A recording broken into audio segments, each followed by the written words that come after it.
first nuclear weapon was the nuclear bomb, and it was first used towards the end of World War II in 1945. They were used by the U.S. to bomb major cities in Japan. Nuclear weapons have existed for several years now, and so has the debate about the need for making these weapons. The more the arguments against it, the more and more countries want to own these weapons and establish their power.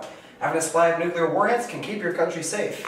Safe? Oh, like how we are currently in a standoff against Russia because of them? You call that safe? Certainly I do. The creation of nuclear war was inevitable. During World War II, Germany had already begun to grasp the idea of nuclear bombs. If Einstein hadn't warned Roosevelt of its discovery, we'd be living in a whole different world. I'm glad you brought up World War II. Does Fukushima ring a bell? How about Nagasaki?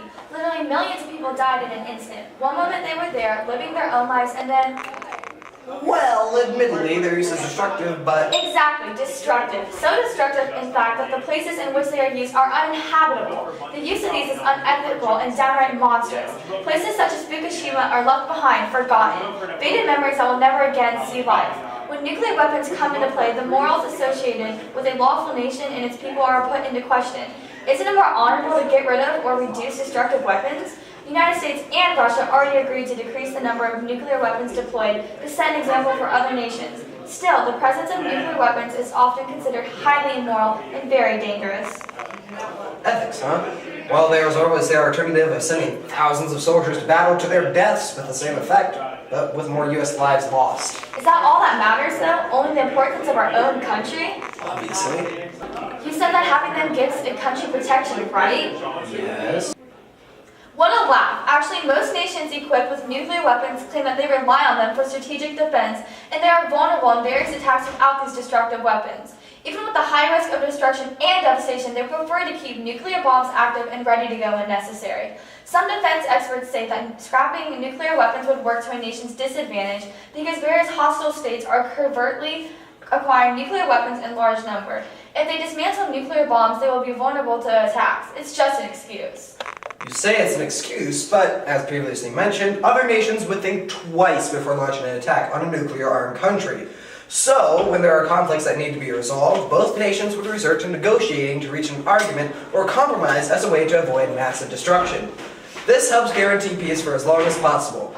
Nations without nuclear weapons would also prefer to talk first before firing weapons of any kind. In fact, nuclear weapons are considered low-cost insurance against possible aggression, particularly from large power. Alright, I'll give you that. But what I want to make a point of is still the amount of chaos and destruction that some of the after effects of nuclear experiment can linger decades after the experiments have been completed. This increases the risk to human life. Nuclear weapons can accidentally lead to radiation disaster with a massive reach, good enough if radiation would go away in an instant. Unfortunately, the dangers it poses on the environment and humankind remain. The nuclear weapons industry produces a large volume of low-level radioactive waste that is present in regular items that people can come in contact with, such as clothing, water purifier resin, hand tools, and the materials used in building nuclear reactors. Exposure to radiation will lead to disability and cancers, and the effect can continue for decades. Residual radiation from nuclear weapons can destroy the environment and wildlife for centuries. The disaster that took place in Chernobyl is a perfect example of the damage and devastation that nuclear weapons can leave behind. Testing of nuclear weapons also causes pollution and destruction, which is why it was banned. There is little doubt, however, that creators of nukes would find other ways to test their weapons without taking into consideration the pollution and damage the process can leave behind. Okay. So nuclear weapons are definitely destructive. But let me show you what has come about because of their existence. We now have a completely renewable source of energy that can generate power more efficiently and in larger quantities than we've ever seen before.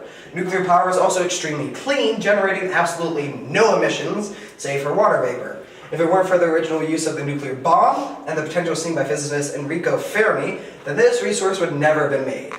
But what about all the downsides of nuclear energy? You can get radio poisoning from it, can't you? Actually, no. Living next to a nuclear power plant gives you no extra radiation, as it has been taken into account how dangerous it can be, and the best scientists have made sure it is completely safe. A nuclear power plant gives off 0.005% of what a coal mine gives off. Another upside is that, unlike other types of energy, it can be recycled for 96% reuse. It cannot be exploded like a nuclear bomb can, as they're designed differently. Nuclear power does not, will not, and never can affect climate change, and as a final tipper, you get the same amount of radiation from a banana as you do a nuclear power plant. Are you done yet? Because I think the viewers are getting bored. Alright, ladies and gentlemen, we have reached a deadlock, and now it is up for you to decide who convinced you more. Please go into the comments below and leave a like, or tell us who convinced you more.